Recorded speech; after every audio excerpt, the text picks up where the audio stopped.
Welcome to Brazil, day 4 of the Bet Against Barton competition.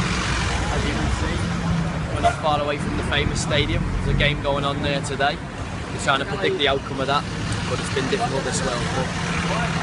You know, it's been a great World Cup for goals, great World Cup for upsets, as we've seen with Costa Rica and Uruguay yesterday. Obviously England disappointing at a major tournament. You know, it would have been nice to get something out of the game. I felt they deserved a little bit out of the game. I'm having a little bit of a stinker at the minute, if I'm honest. In reflection, you know, I can't get near results, so no doubt a load of yous out there on the Paddy social on Facebook will be laughing away at some of the bets that I've had. And I mean, it's been really difficult to call. I'm surprised if anyone will have had the Holland against Spain result. But anyway, we go again. We pick ourselves up, dust ourselves down, and we try and put some money in the coffers. It's day 4, as we said, of the Bet Against Barton competition. The chance to win a Samsung 42-inch TV today. We've got Ecuador playing who would Ecuador playing today? Ecuador play Switzerland. Ecuador, Switzerland today. Fancy the Swiss to win it. Shaqiri from Bayern Munich, decent player. Xhaka, who I'm a big fan of, I think he's going to be a top player in the years to come, and Inler, who everyone knows from Napoli. I think the Swiss are a good emerging young side. I think they'll have too much for Ecuador, although Ecuador aren't necessarily a bad side. I think the Swiss will do them. So I'm going for a Switzerland win there, 2-0. Struggling with the prediction, so I'm about to hit form. I think if I was a racehorse, I reckon I'm going to come into form. The next game in that competition is France against Honduras. I don't think it takes a rocket scientist to work out where my money's going to go there. Everyone expects France to have almost an easy stroll until the semi-finals or quarter-finals.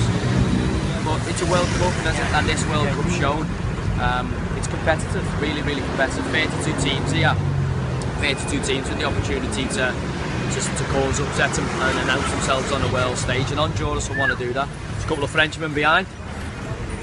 Bonjour, monsieur. Comment tu vas? Ouais. It's quite strange, they keep walking into shots every time we're talking about them. France, Honduras, ce soir. France, Honduras, victoire. Oh, it's okay. Victoire pour France. Ah, yeah, c'est Ouais. Ouais, on va gagner. Let's go. 2-0. There we're going for. 2-0. Quite a good prediction, eh? Merci. Yeah, thank you very much. Ciao, ciao, bonne chance. Ouais, merci. Bye-bye.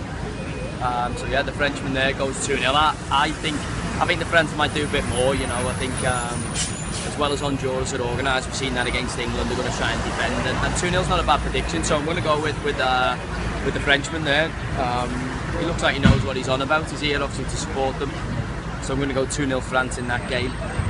The last game is probably, for me, I think it's the better game of the day. Argentina-Bosnia.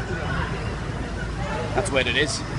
So the city's full of Argentinians at the minute. There's a mini invasion going on, and I think Argentina are my tips for the tournament. Nothing I've seen so far makes me think any otherwise. I think Messi to announce himself as the heir to the throne of Maradona for serious needs to do it at a World Cup. I sort of expect him to do it, although he's coming off the back of a poor season at Barcelona.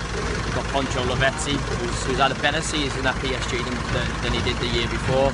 Di Maria's come into his own. Sergio Aguero, if he can stay fit. You know, they've got some good players in the offensive areas, this Argentinian side. But equally, you know, Bosnia have got Dzeko, who's known to many Premier League fans. So, you know, they won't roll over and die. And obviously, you know, they've got Pjanic from Roma, who's an exciting talent. I think there'll be goals in this game, you know. Saying that now will probably end up 0-0, but I'm going to go for 3-1 Argentina. Fancy them to make a statement. They'll obviously win a World Cup, in Brazil. You know, Uruguay, as we said, won it the last time. It was held in Brazil. I think if the Argies win it, we mightn't hear the last of it. Certainly from Brazilians, they're saying the worst thing that could possibly happen is Argentina win this World Cup here. But I expect them to make a strong start. And as I say, you know, if you want to take me on, it's been relatively easy at the minute. But as I say, I've probably been a bit harsh on myself because this World Cup's certainly thrown the form we've out the window. So I expect it to settle down. I expect it to start taking a bit more of a natural course. And hopefully for me to get myself back into this Bet Against Barton competition. It's a competition I made up, weirdly enough, but I'm not doing that well at it. So if you want to join me, you want to take me on, as I say, chance to win a 42-inch Samsung TV, head over to Paddy social on Facebook and get yourself involved. See you soon.